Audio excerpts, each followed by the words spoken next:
My dear brothers, sisters, and comrades, there is a new consistent attempt to manipulate, to deceive, and to lie to the Amazonian people about how they can gain their freedom, their identity, their dignity, and reclaim their institutions. There is one truth we must confront with honesty. We all want this conflict to end. We want the violence to stop. We want stability, dignity, and peace in our nation and in our territory. We all want freedom. But wanting freedom, wanting peace is not the same as achieving it. And desire without clarity can become vulnerability. No society secures its political future through illusion. In political science, outcomes are not determined by aspirations alone, but by power, strategy, organization, and sustained pressure.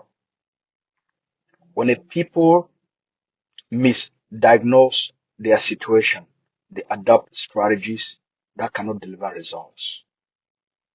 Let me let us speak plainly. There is a growing narrative suggesting that our path to freedom lies primarily in invoking historical records at the United Nations, believing that by referencing past status and adopting certain legal identities, the international system will automatically deliver independence.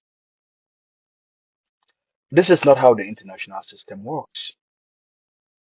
No territory in modern history has secured independence simply by presenting archival claims to the United Nations, especially where there is an entrenched state exercising effective control with strategic interest and resources at stake.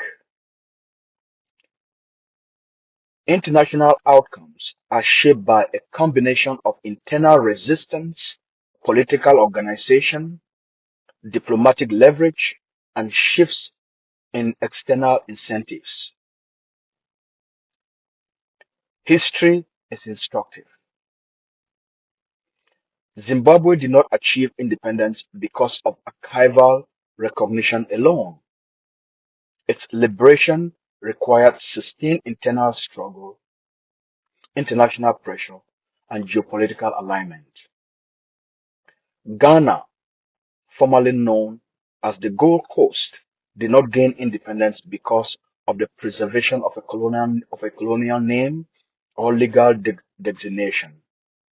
It succeeded through organized political mobilization, leadership, strategic engagement with colonial power.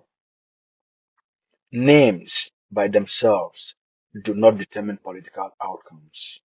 Power, legitimacy, and strategy do. We must also bear, we must also be clear about our historical trajectory. What was once administered as Southern Cameroons underwent a series of political transformation first into West Cameroon and subsequently into administrative regions within the Republic of Cameroon. Whatever one's interpretations of legality or legitimacy, the political reality is that an integration process was carried out and consolidated over time. This is not a statement of endorsement. It is a statement of fact. And in political struggles, Facts matter because strategy must be built on reality and not sentiments. We must therefore ask ourselves difficult but necessary questions. What is the actual configuration of power today? What form of leverage do we possess? What strategic and realistic shifts the current equilibrium contain? If we avoid these questions, we risk pursuing pathways that offer emotional comfort but no tangible outcome. Freedom everywhere in history has required cost, discipline, organization, and strategic coherence. There is no instant pathway. There is no external actor waiting to deliver it in the absence of internal clarity and sustained effort. There is no message. This is not a message of discouragement. It is a call of seriousness. We must move from symbolic politics to strategic politics, from assumptions to analysis, from expectations to structured action. Our future will not be decided by what we wish were true, but how clearly we understand reality and how effectively we act within it. Let us choose clarity. Let us choose discipline. Let us choose strategy that is grounded, not in illusion, but in hard lessons of history and the realities of power. This is how nations are built, and that is how struggles are won. I'm Lucas Sasso, the spokesperson of Ambazonia Government Council.